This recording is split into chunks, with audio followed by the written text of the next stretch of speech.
students, welcome in today's lecture of the surgery. The today's lecture of surgery will be on the peptic ulcer. The peptic ulcer, it is one of the common or surgical disease in the abdomen or in the GIT. Now we'll see what is the peptic ulcer. First of all, the peptic ulcer is a surgical disease or surgical condition in which the ulceration of or in the acid bearing area, isn't it? So this peptic ulcer was, it's an ulceration in the acid bearing area. Then these ulcers are the open spore. These ulcers are the open spore that occurs in the lining of the acid bearing area. Means that epithelial lining or mucous membrane. In that, if there is a open spore, and that open spore will called as what? The peptic ulcer. Now what will the ulcer is to be there? You may know that ulcer is what? The solution or you can say breach in the continuity of the membrane or the linings. Here the solution or the breach, or you can say the discontinuity in what? The lining of what? Acid bearing area. And this is the open spore. And these ulcers are formed or maintained by acid pepsin secretion. These ulcers are either formed or maintained by acid pepsin secretion of the stomach and other areas. But acid secretion by the stomach. And that's why it is called as a peptic ulcer. Do I call it peptic ulcer? Because these ulcers are either formed or maintained by the acid pepsin secretion. That's why they are called as a peptic ulcer. Now, incidence of this disease. The incidence of the disease, you will see that in India, more than 1 million of the peoples suffer from or develops the ulcer per year. And then among the ulcerations, that duodenal ulcers are more common than that of the gastric ulcers. See here, the more than 1 million people are available in India, and duodenal ulcers are much commoner than that of the gastric ulcers. The ratio of the duodenal and the gastric ulcer is 4:1. Means duodenal ulcers are 4 times commoner than that of the gastric ulcer.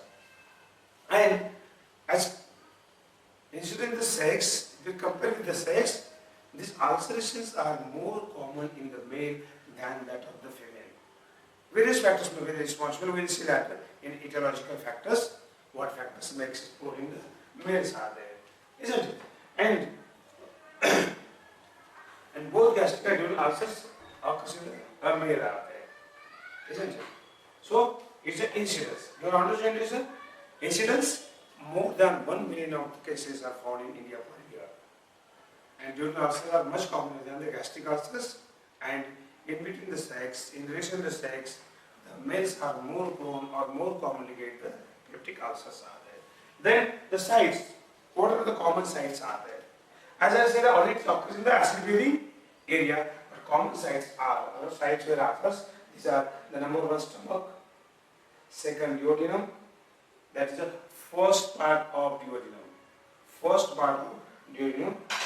then third, the cardiac end of the esophagus, fourth, jejunum, in the gastrojejunal stomach.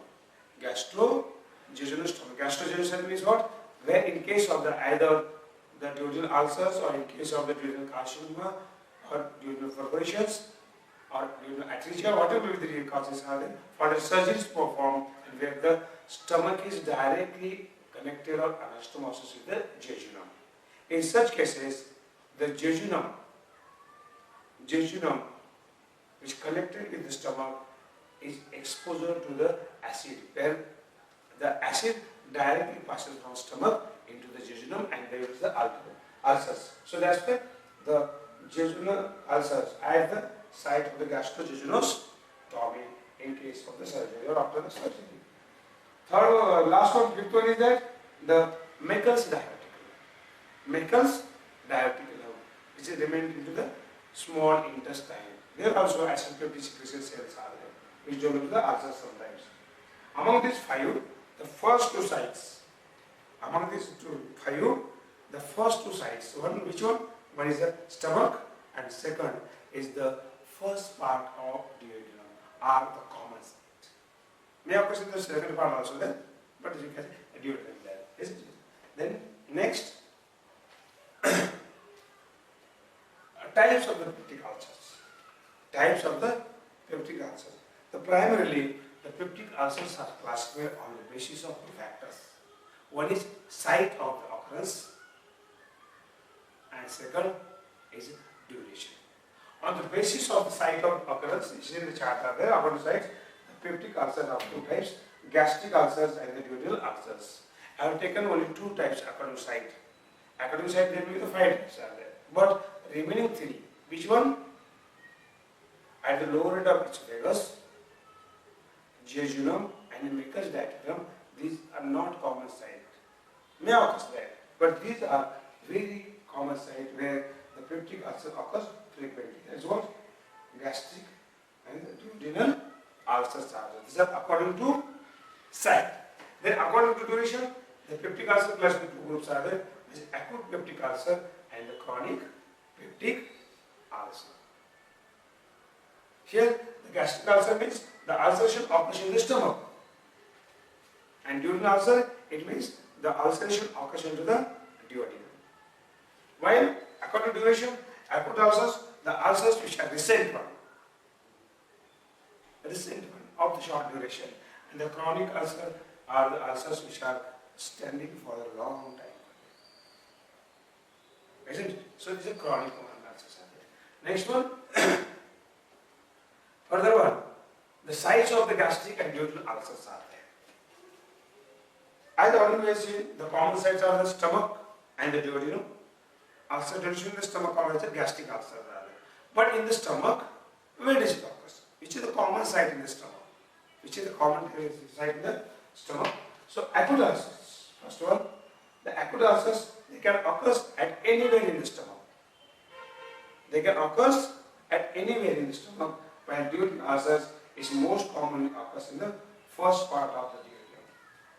Do you got? The first of all, the acute ulcers. Acute gastric ulcers can occur anywhere in the stomach, while acute duodenal ulcers, it occurs in the first part of the duodenum. While the chronic ulcers, it is the gastric ulcers.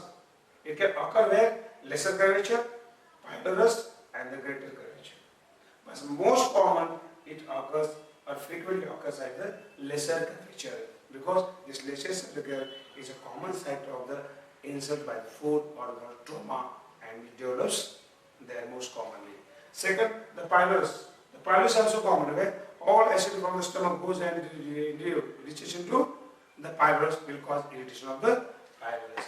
Greater curvature, it can occur along with the greater curvature of the stomach also there, but it is rare as compared to these two. As compared to these two, which lesser curvature and the pylorus. So, the gastric chronic ulcer more commonly occurs where? In the lesser curvature, along with the lesser curvature, and second in the pylorus, and rarely in the greater curvature. While chronic duodenal ulcers, the chronic duodenal ulcers, it occurs where? Mostly or most commonly in the first part and rarely into the second part. It doesn't occur into the third and the fourth part of the duodenum. So do you understand? So these are the site of the gastric and the duodenal ulcers. So do you understood? Hope that you understood that. Then next, the etiology. Etiology is very important. The etiology or the causes of the peptic ulcers. There are causes are divided into two groups are there. One is causes of the acute peptic ulcer and second is causes of the chronic peptic ulcer. You will see The following are the causes of the peptic ulcer. There one is the causes of the acute peptic ulcer and second are the causes of chronic peptic ulcer. First of all, we see the causes of the acute peptic ulcers. The first one these causes are the causes of the acute peptic ulcers either of the duodenum or of the gastric. For both are common. Causes of the gastric and duodenal ulcer are common, which acute duodenal ulcer. Causes of the chronic, they are different from that. But the causes of both acute, that's gastric and the duodenal ulcers are the common. These are number one, drug ingestion. Drug ingestion most commonly occurs from ingestion of the aspirin and the beta-zolidine. This causes the what? The ingestion, irritation of the gastric mucosa, causing increase more acid secretion. Second, infective. Infective, these are caused by the infection by the bacteria H. pylori. That's called Helicobacter pylori. Helicobacter pylori. This bacteria causing the acute peptic ulcer. Third, toxic conditions. By ingestion of some other NSAIDs, other than that of the aspirin and the beta-zolidine, the ingestion of the other drugs in the treatment, medicinal treatment will cause also acute peptic ulcer. These are the diclofenac, the sodium diclofenac, or second ibuprofen, or maybe the other the drug ingestion is also causes the acute peptic ulcer. Then last one, fourth one cause the in case of burn also causes the ulcer called as a curling ulcer. Curling ulcer. So do you understand? So these are the causes, four causes: drug, infective, the H. pylori, toxic conditions, and the burns are the causes of the acute peptic ulcer. Now the causes of the chronic peptic ulcer. The causes of the chronic peptic ulcer, most of the chronic peptic ulcers are possibly, always, or most commonly, these are the sequelae of acute peptic ulcer. And that's why ultimately these causes are also of the chronic. Common causes are there. These are common causes of the chronic peptic ulcer. Which one? So these ones. These 1, 2, 3, 4. Because the chronic peptic ulcers, as I already said, most commonly, the sequelae of the acute peptic ulcer there. But apart from these ones, the other specific causes are up there of the chronic peptic ulcer. So first of all, remember, the specific causes of the chronic peptic ulcers are different for causing the gastric ulcer and duodenal ulcer. They are not common as a acute cause of the acute ulcer. Now let's see, first of all, do you understand? The causes for the acute peptic ulcer are the same or common to both, that's the gastric and duodenal ulcer, but causes, apart from these causes, the causes of the gastric and duodenal ulcers are different. And we will see that one. First of all, try to see the causes of the chronic gastric ulcers.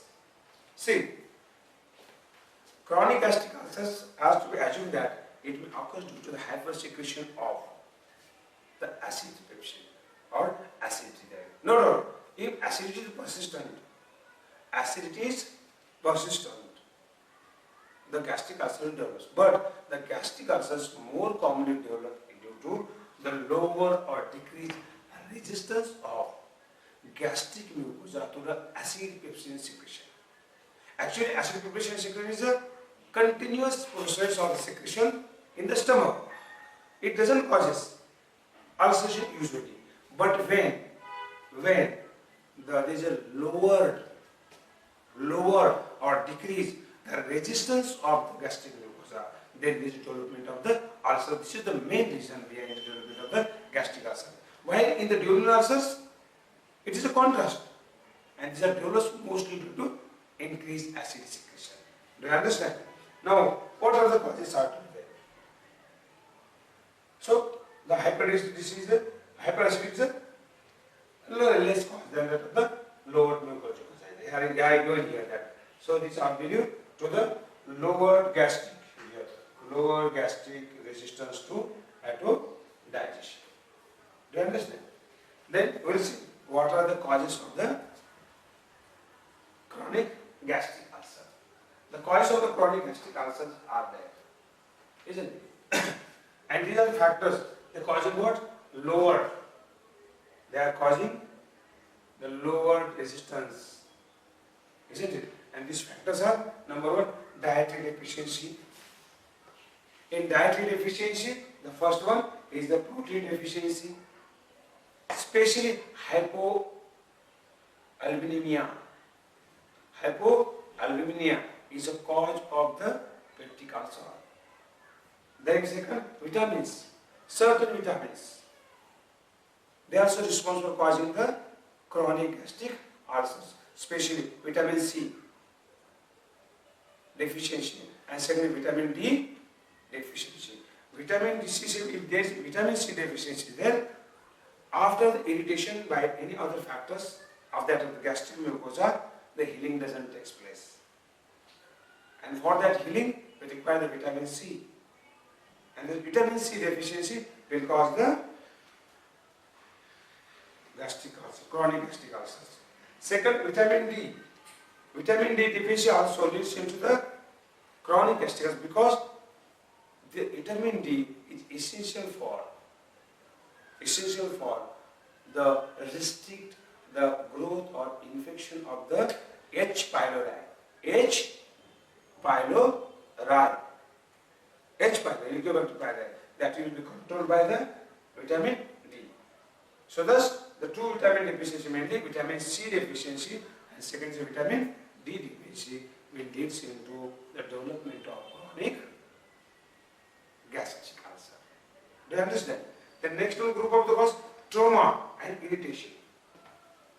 Trauma and irritation is another cause for what?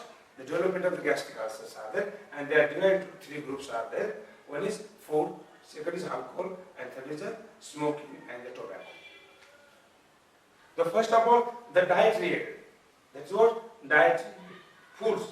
Foods, which foods will cause the chronic gastric ulcer? Number one is inadequately masticated food. Inadequate masticated food. If you are not properly chew, if you not properly masticate, it remain in the large pieces. So if you swallow it one, patient swallow it one, then it will causes the more irritation of what? The gastric mucosa, or it may also cause the trauma. And that will leads into the breach or solution in the lining of the stomach. And will develop the ulcers. And it is contributed by the deficiency of vitamin or the vitamin D, mainly vitamin C. It will definitely develop into the ulcer there. Second called indigestible thing. If it is indigestible things, you not get easily digested or granted by the stomach, that also causes the trauma. Then hot food. Hot food causes both trauma as well as the irritation. Other than spicy food, chili food, this also causes the irritation of gastric mucosa and contribute into the development of gastric ulcer, chronic gastric ulcer. Then alcohol. Alcohol, especially the excessive drinking of alcohol is there. And when the alcohol is taken, empty stomach, that will cause the irritation of the gastric mucosa and may lead into the breach in the lining of the, or solution in the lining of the gastric mucosa there. Next one, excessive smoking. It has been seen that the chronic gastric ulcers are more common in the smokers, and especially smokers who have excessive smoking. Excessive smoking. And the last factor which causing the chronic gastric, which contribute in development, that is tobacco chewing. Tobacco. In any form, the tobacco will cause the gastric ulcers. If it's chewed, if it's smoke, what to do that. So these all are the causes of the chronic gastric ulcers. Thus, chronic gastric ulcers occurs either from the dietary deficiency or from the trauma or the irritations. So, do you understand? Hope you understood up to here. Next, the causes of the duodenal ulcer, clinical features, differentiations, complication and management of the peptic ulcer we will see in the next lecture. Hope that you enjoy this lecture, try to understand, and if you have any difficulty or any queries, you can share it in the comments. Okay?